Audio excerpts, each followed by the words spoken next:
पद्मनंदी पंचविंशतिका,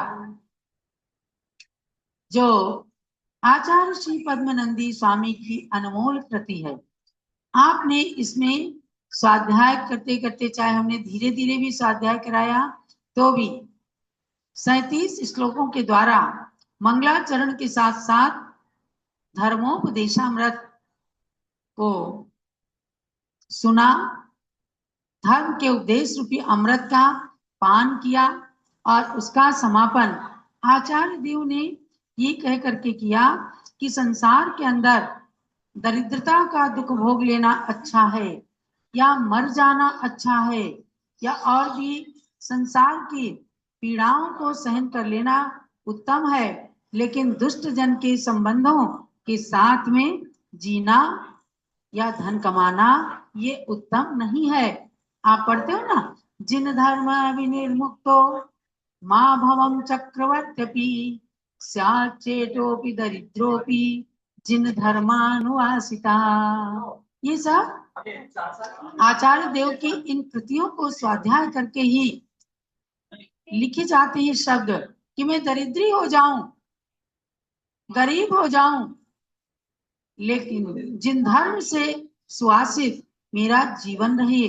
मैं ऐसे चक्रवर्ती पद को भी नहीं चाहता कि जैसे शुभम चक्रवर्ती ने जिन धर्म पर अविश्वास करके और नमोकार मंत्र का अपमान करके नरक को प्राप्त कर लिया। तो ऐसे करके इस अध्याय का समापन किया है और अब आगे गृहस्थ धर्म के बाद में मुनि धर्म का कथन करते हैं। यानी गृहस्थ धर्म और मुनि धर्म ये मोक्ष मार्ग की गाड़ी के दो पहिए हैं। पहले आपको गृहस्थ धर्म में रह करके धर्म का उपदेश श्रवण करके अपनी आत्मा को पवित्र बनाने की भूमिका से परिचित कराया कि गृहस्थ धर्म में भी धर्म का पालन किया जा सकता है। ऐसा नहीं है कि केवल साधु संत ही धर्म का पालन करते हैं। तब आप श्रवण कीजिए मुनि धर्म का कथन।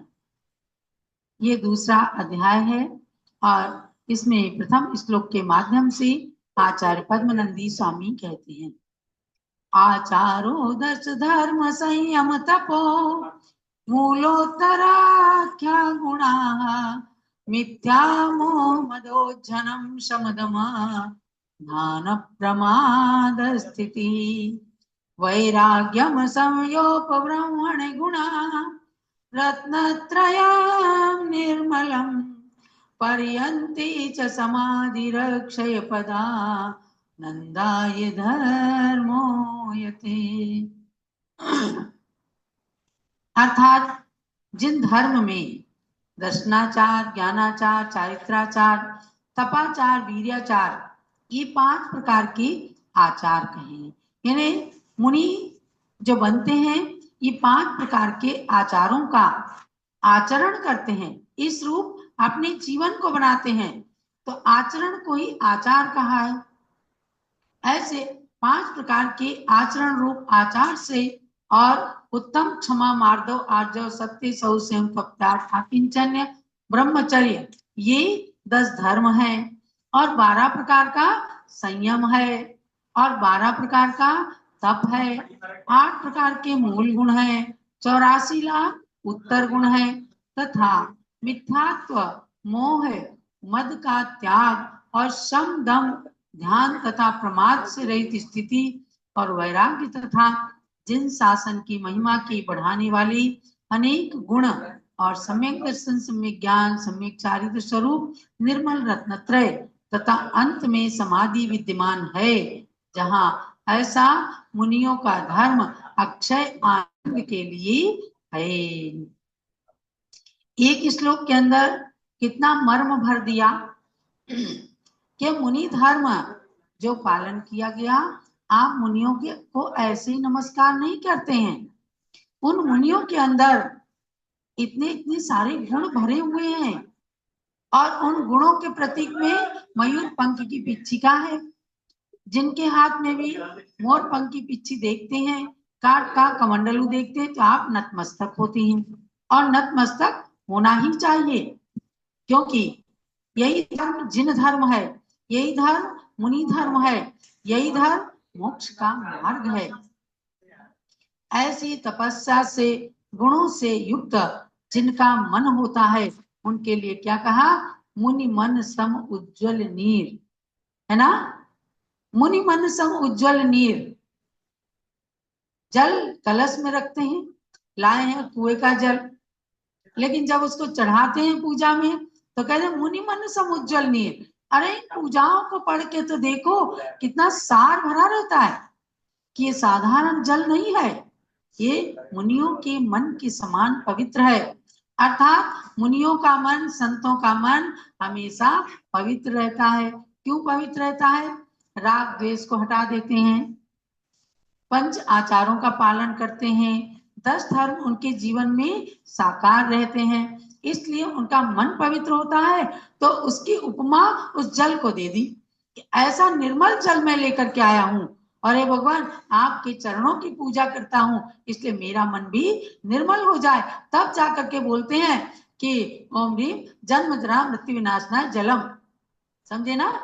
ऐसे शुद्ध मन से और शुद्ध जल से भगवान की पूजा करके जन्म जरा मरण के नाश की कामना करते हैं। ते मुनि धर्म के पालन के लिए सर्वप्रथम श्लोक कहा, इसकी डिटेल में आपको और बताती रहूंगी कि सम्यक दर्शन का आचार ज्ञान में हर दम आचरण करते हैं। ज्ञान उनका आभूषण होता है, चारित्र के द्वारा वो ज्ञान झलकता है, खाली पढ़ते नहीं है।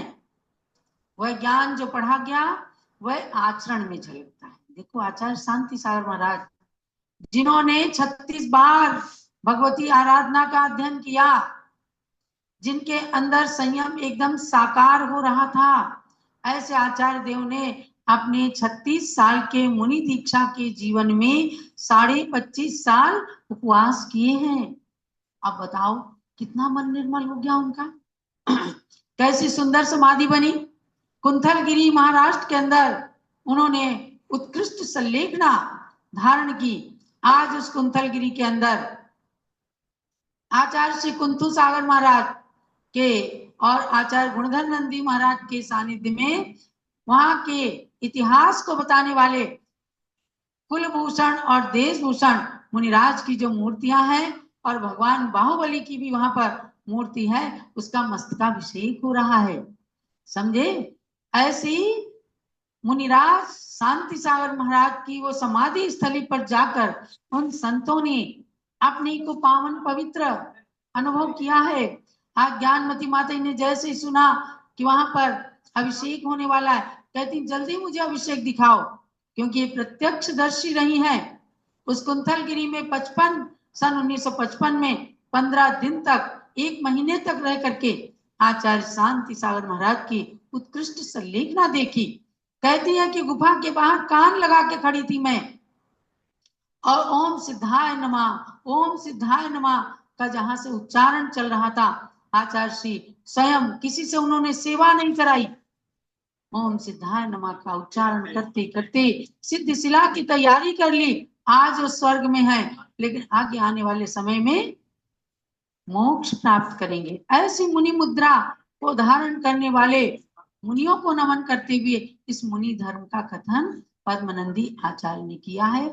आप स्मरण करते रहें, अपने मन को पवित्र बनाएं और हर संत के चरण में नमन करने का हमेशा भाव रखें। यही स्वाध्याय का सार है। जावाणी के